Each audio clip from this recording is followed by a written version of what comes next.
La capacidad de autocuración del cuerpo. Del libro Curar con la fuerza de la naturaleza del doctor alemán Andreas Michalsen. El médico te cierra las heridas, pero es tu médico interior quien te sana. Esta célebre cita de Paracelso se refiere precisamente a aquello que el principio de estímulo-reacción ya expuesto consigue poner en marcha: la capacidad de autocuración de nuestro cuerpo.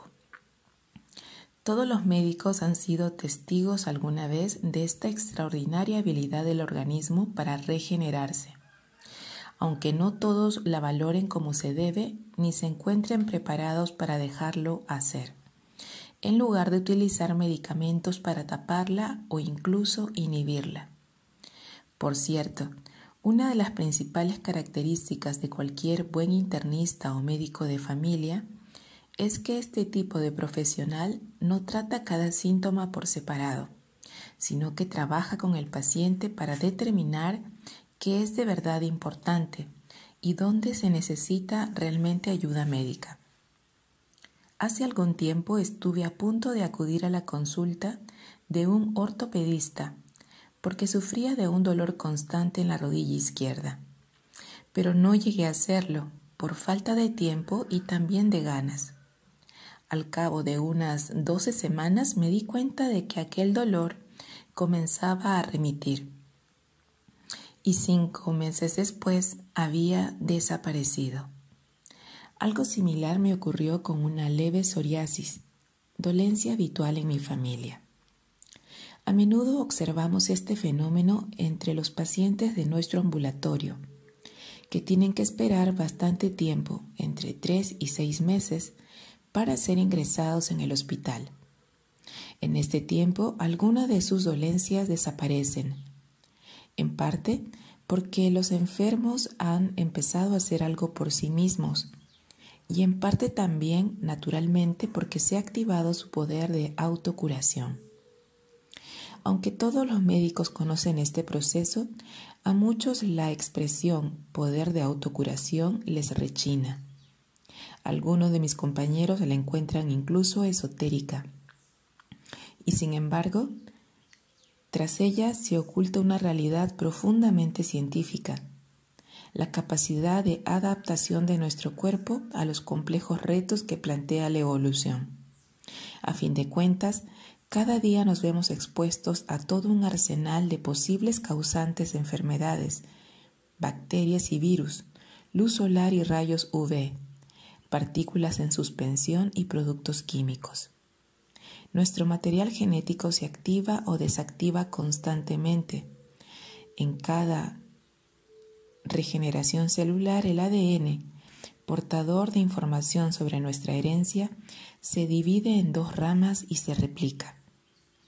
Cada segundo que pasa, nuestro cuerpo puede enfermar debido a miles y miles de reacciones erróneas. Y, sin embargo, la mayoría de las veces seguimos sanos.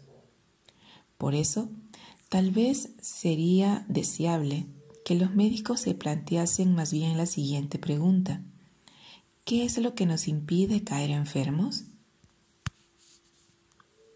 La compasión de la cohesión interna por parte del paciente.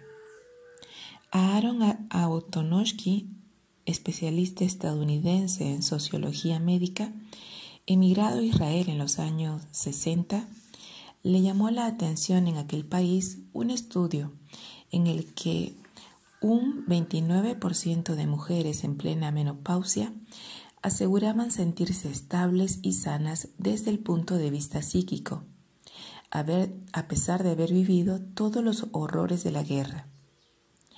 ¿Qué es lo que les había dado semejante fuerza?, se preguntó Antonovsky, que decidió investigar sobre el origen de la salud. Después de entrevistar en profundidad a las afectadas, elaboró una especie de matriz sobre los fundamentos de la salud. En ella resultó que la principal condición era la comprensibilidad, que se determinaba respondiendo a las siguientes preguntas. ¿Puede entender dentro de un contexto más amplio lo que me sucede? ¿Dispongo de explicaciones para lo que pasa? Esta tarea resulta más sencilla cuando el examen no busca directamente una solución. El segundo criterio que expone Antonovsky es la manejabilidad. Esto es, la convicción de que la crisis también puede tener consecuencias positivas, o bien la experiencia de haber superado ya situaciones peores. La confianza como esperanza depositada en una persona, en la familia o en un grupo o en un poder superior es un factor de enorme importancia. La oración, de hecho, tiene un efecto tranquilizador sobre el organismo. Por eso en las tradiciones orientales los mantras, es decir, la repetición de palabras con una carga religiosa o espiritual, forman parte de la medicina.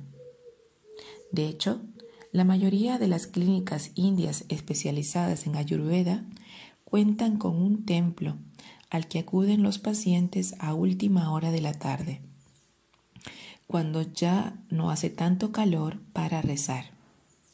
Y nadie considera que este sea un acto de superstición. Ni siquiera los pacientes con profesiones de tipo ingeniero aeronáutico o empleado de banca.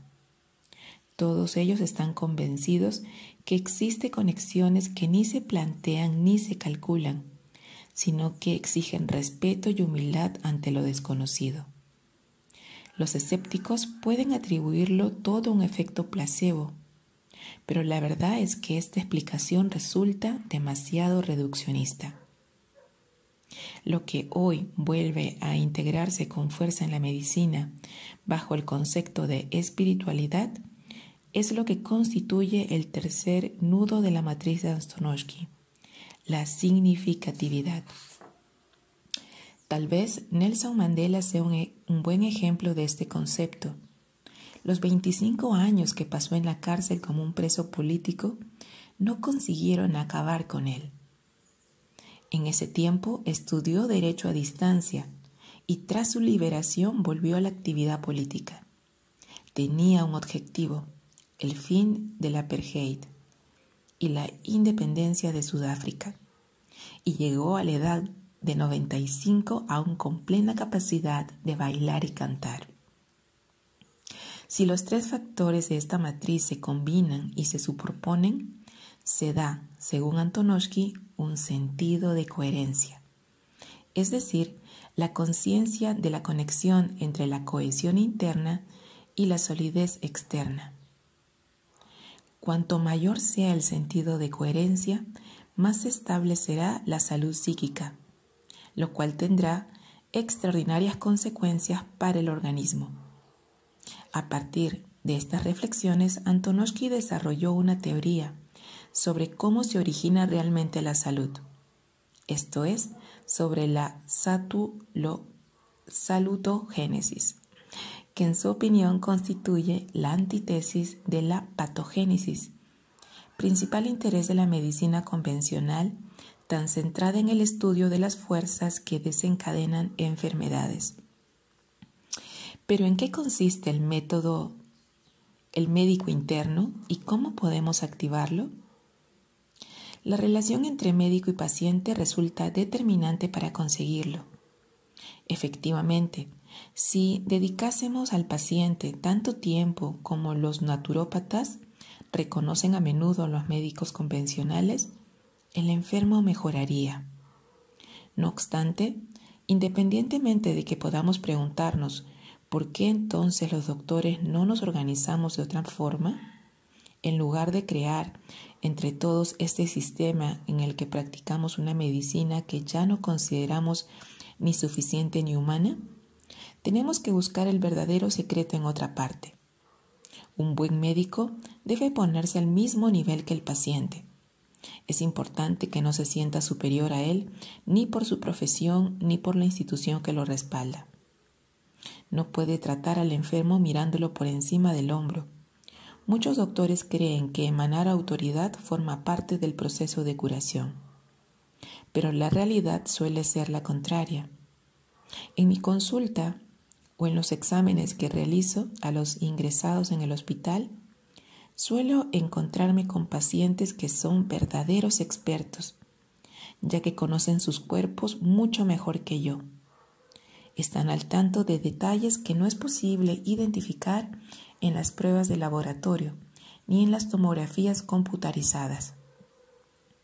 El arte de la medicina consiste en descubrir qué es lo que debilita, lo que provoca la enfermedad, y también dónde está el cabo de la madeja, qué es lo que puede ayudar a recobrar la salud. Esto es, qué es lo que permitiría volver a devanar el hilo, por así decirlo. De este modo, se consigue como mínimo mejorar considerablemente los síntomas.